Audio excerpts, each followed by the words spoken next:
El ferrocarril es un sistema de transporte autoguiado, en el que resultan tan importantes las máquinas como las vías sobre las que circulan.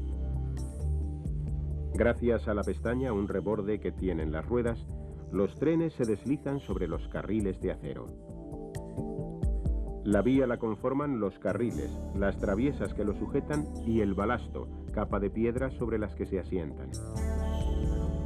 La vía discurre sobre una plataforma que cruza montañas, salva ríos y valles mediante túneles y puentes. Del buen diseño, construcción y estado de la vía dependen la velocidad, seguridad y comodidad del viaje. España, el segundo país más montañoso de Europa, ha construido su red con grandes dificultades. ¿Cómo han evolucionado durante estos 150 años los caminos de hierro? Volvamos a través del túnel del tiempo a mediados del siglo pasado. Las concesiones de los primeros trazados, entre otros problemas, estuvieron marcadas por el polémico ancho de vía. Viendo el gobierno el ferrocarril como un instrumento de progreso y modernización, decidió definir una política en respuesta al interés de la opinión pública.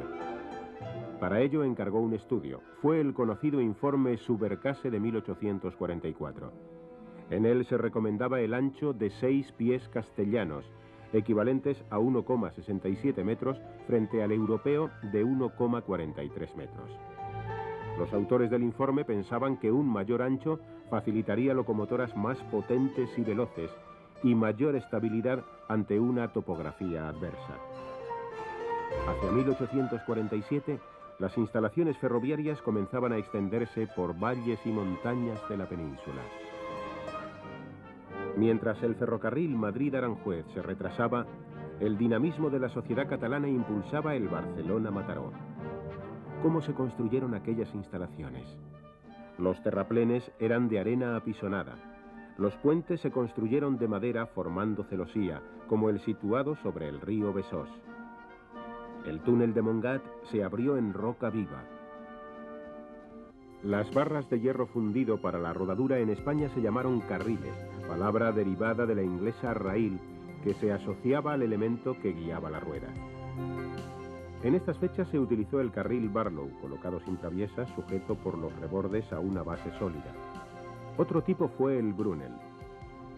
También se instalaron vías con apoyos especiales como las campanas Grieve. Estas empleaban doble cabeza, o cabeza y asiento plano, que es el diseño Viñol, carril que subsistió a lo largo de muchos años. Se apoyaba sobre traviesa de madera. Los carriles tenían una longitud entre 5 y 8 metros. Con estas instalaciones se inauguraba nuestro primer ferrocarril, Barcelona-Mataró, el 28 de octubre de 1848. 3 años después arrancaban las locomotoras desde Madrid a Aranjuez. Contó el acontecimiento con la presencia de la reina Isabel II, demostrando el interés e impulso de la monarquía por los ferrocarriles, interés que se ha mantenido a lo largo de estos 150 años. Estas preciosas láminas ilustran lo que fueron sus instalaciones.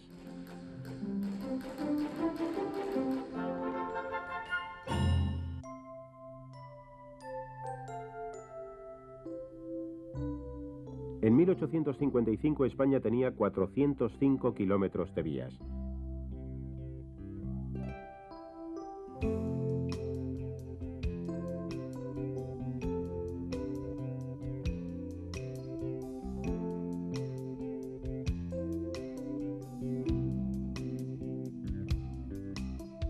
En los 10 años siguientes se abrieron al servicio 4.756 kilómetros.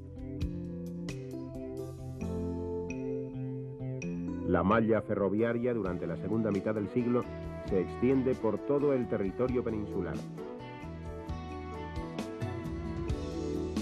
La orografía de nuestro país exigió la construcción de numerosos túneles. Se prodigaron en las líneas que unían la meseta con Asturias y Galicia. El paso de los puertos de Pajares y el Manzanal dio muchos problemas en su construcción.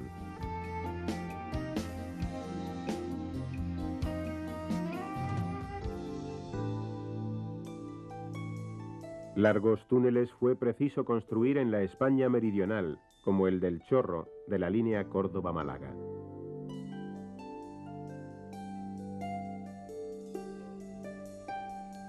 La técnica de construcción de puentes evoluciona.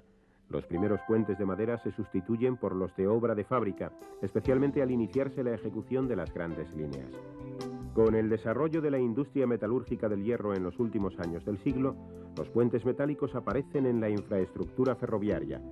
Los tipos de viga empleados eran desde alma llena hasta los de celosía dobles, triples y cuádruples.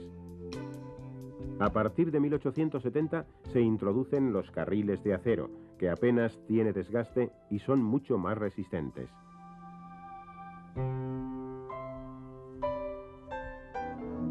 El nuevo medio de transporte necesitaba un código de circulación. La primera señal que se hizo a los trenes fue el brazo del policía ferroviario para detenerlos o autorizar su marcha. Pronto se instaló lo que se llamó el brazo mecánico, o paleta situada en el extremo de un mástil. Este brazo se accionaba a pie de mástil. Después se le acopló un alambre hasta la estación próxima, donde se manejaba. Por las noches las señales se hacían mediante lámparas de petróleo. La luz roja indicaba parada y la blanca vía libre al tren. Pero fue la señal de disco, la instalación de protección de las estaciones, la que sustituyó a la paleta. Un gran disco pintado de rojo indicaba señal de parada. Si se quería dejar vía libre, el disco giraba y desaparecía de la vista del maquinista. Fue el sistema más extendido en España hasta finales de siglo. Al disco se le añadió una señal cuadrada con dos luces rojas durante la noche. Otra mejora fue la señal blanca, que se colocó sobre un cristal verde para impedir confusiones entre el blanco y la luz natural. La señal preventiva del rojo se cambió por la amarilla anaranjada para indicar al maquinista que debía iniciar el frenado y detenerse a la siguiente señal de parada, para la que se adoptó el color rojo. Otro de los problemas que se le planteó a la circulación de los trenes fue cómo desviarse.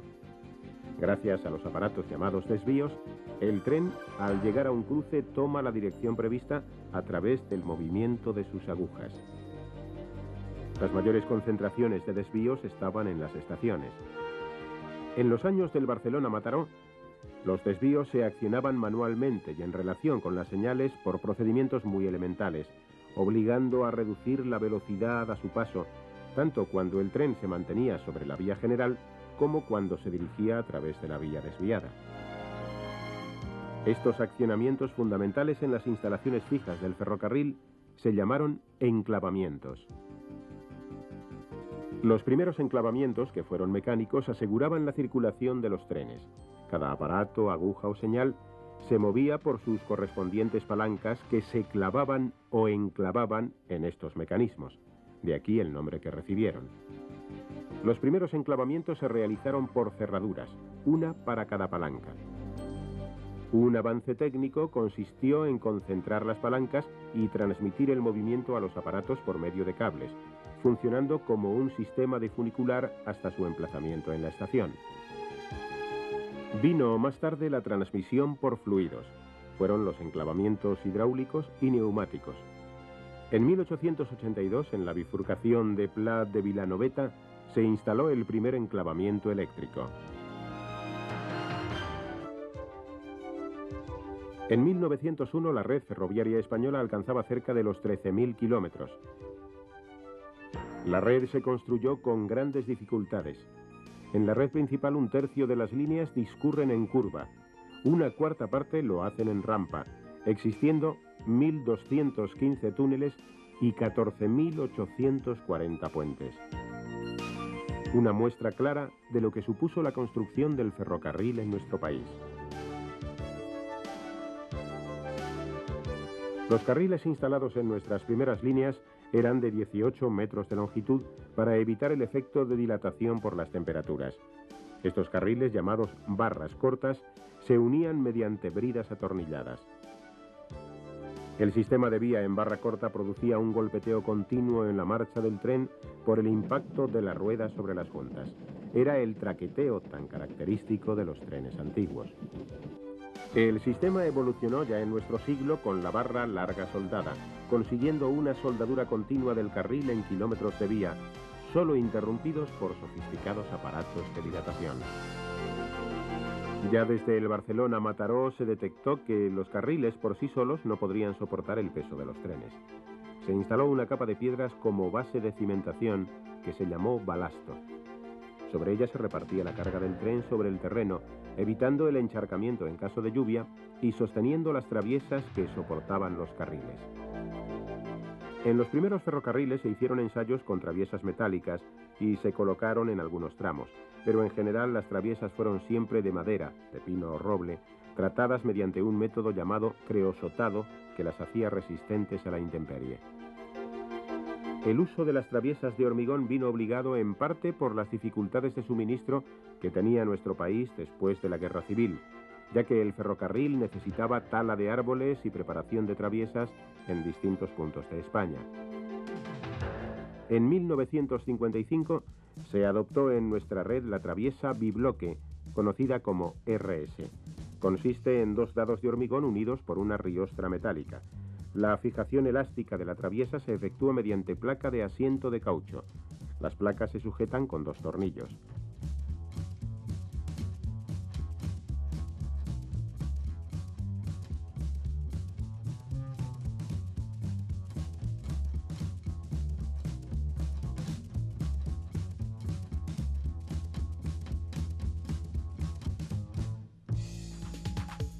A partir de los años 70 se empezaron a instalar las traviesas de hormigón monobloque pretensado, dotadas de sujeción elástica unida con tirafondos.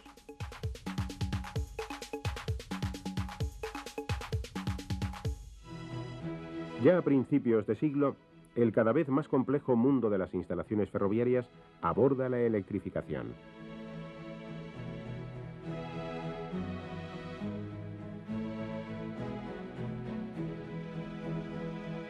En España, e indudablemente por problemas de explotación, correspondió a la línea Linares-Almería, al trayecto de 22 kilómetros Jergal-Santa Fe. Se construyó en esta estación una pequeña central térmica. Consistía en la instalación de una máquina de vapor de 700 caballos acoplada directamente a un alternador.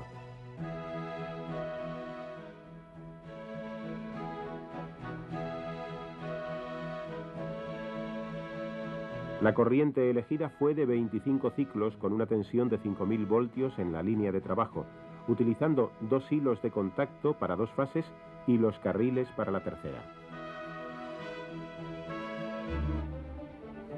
Pero fue en las rampas de Pajares donde realmente se desarrolló la tracción eléctrica.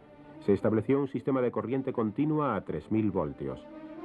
Se construyeron subestaciones a lo largo de los durísimos 62 kilómetros que separan Ujo de Bustongo. Las subestaciones convertían la corriente en continua para circular por los hilos que, con suspensión catenaria, se alzaban sobre la vía.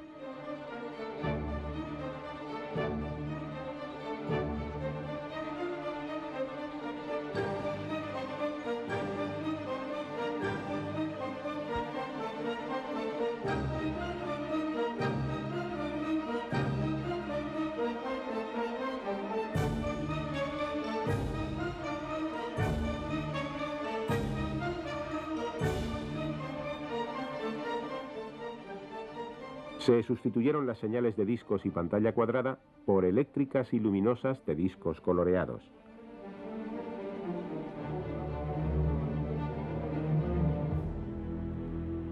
El mantenimiento de las instalaciones ha sido una actividad esencial para el funcionamiento de la circulación de los trenes, un trabajo permanente en el ferrocarril.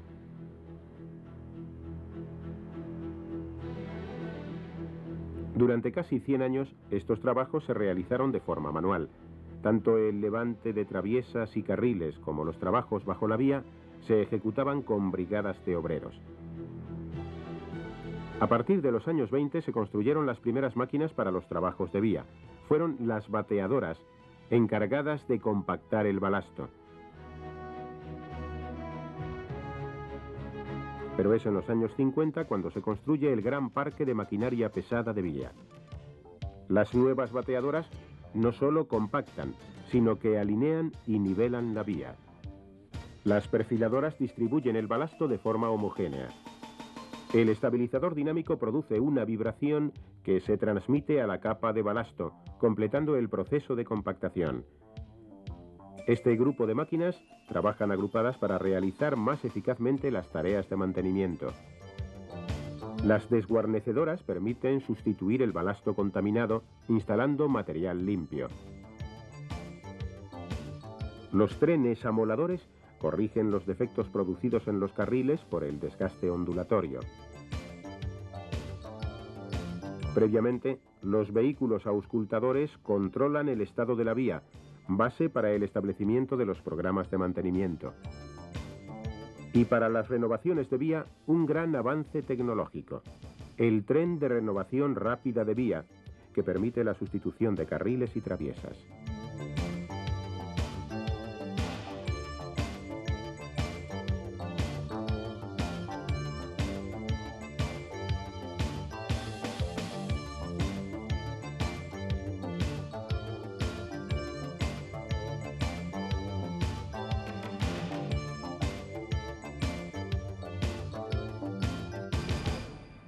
Pero volvamos a los inicios. El gran problema con que se encontró el ferrocarril fue el evitar el choque o el alcance de los trenes. El tráfico ferroviario exigía, pues, un sistema de señales cada vez más fiable.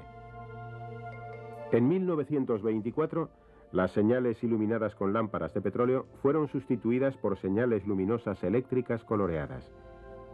Las primeras que se instalaron fueron las del puerto de Pajares, coincidiendo con la electrificación de la línea. El sistema fue evolucionando al incorporar el color verde a destellos para indicar vía libre condicional. Para ello surgieron los sistemas de seguridad y, en consecuencia, sus instalaciones. El primero fue el telégrafo eléctrico de Morse. Las líneas telegráficas ferroviarias, con sus circuitos por postes de madera, ayudaron al desarrollo de la red de telégrafos del Estado a partir de 1868. Por medio de telégrafo se establecía un código sonoro que funcionaba cada vez que el tren rebasaba uno de los cantones en que estaba dividida la línea. La instalación telegráfica dio paso a la telefónica. Una llamada entre dos jefes de estación servía para pedir permiso de circulación de un tren. Era el bloqueo telefónico. A medida que los sistemas de bloqueo van automatizándose, sus instalaciones se hacen más sofisticadas. El teléfono ha pasado a ser un medio auxiliar y complementario en la explotación ferroviaria. Hoy día, las instalaciones más modernas de puesto de mando se organizan mediante el control de tráfico centralizado, CTC. El CTC regula el tráfico que se desarrolla en una zona muy amplia, gobernando todos sus desvíos y señales, incluso controlando la apertura y cierre de los pasos a nivel, dotados de semibarreras automáticas. La primera instalación europea de CTC en vía única se realizó en España en el año 1954. Estas imágenes del esquema de funcionamiento de una estación nos lo recuerda.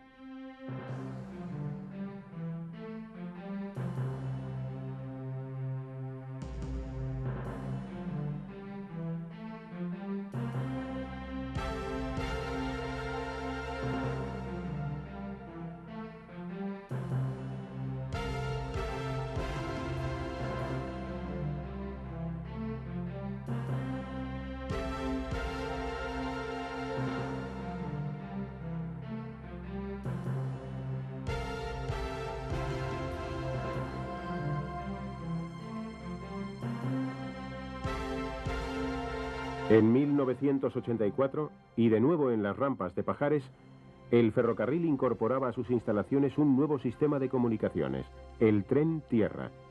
El sistema consta de un control central en el puesto de mando, unos puestos móviles en los trenes y unos fijos situados a lo largo de la línea férrea. Es un sistema mixto de radio y cable que permite la comunicación instantánea entre los trenes en marcha y los puestos de mando para mejorar el control de la circulación.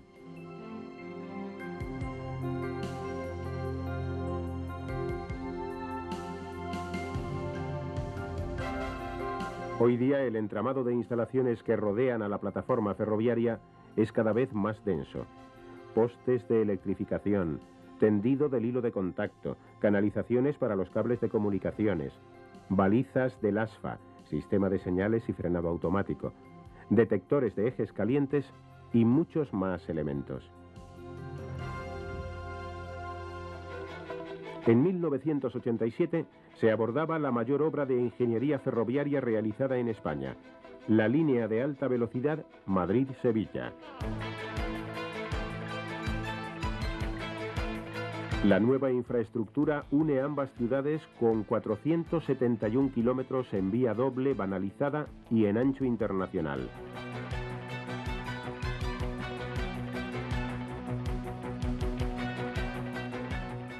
Es la primera línea férrea electrificada con corriente monofásica de alta tensión y frecuencia industrial.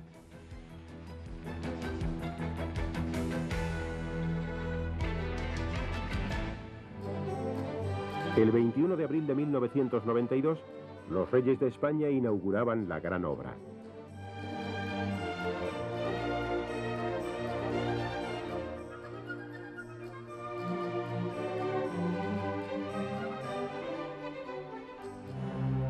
La señalización y comunicación de la línea ha adoptado los sistemas más avanzados que garantizan la seguridad en la circulación y la transmisión de datos de explotación y gestión.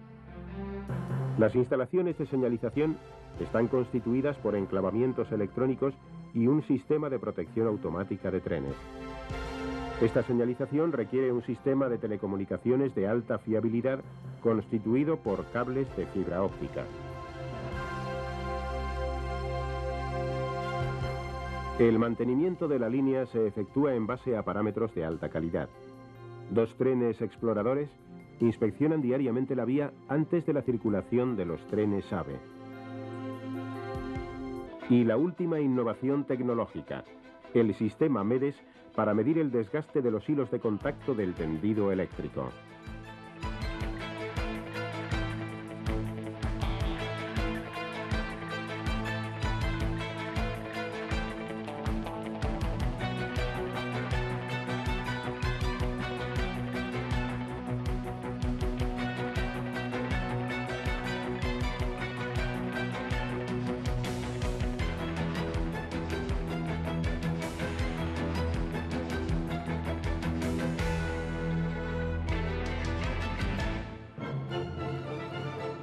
Como hace 150 años, las infraestructuras ferroviarias siguen abriendo caminos más veloces y de nuevo hacia tierras catalanas. Terraplenes, puentes y túneles se construyen para la nueva línea de alta velocidad Madrid-Barcelona y su prolongación a la frontera francesa. Las obras se han iniciado en los tramos entre Calatayud-Ricla y Zaragoza-Lleida.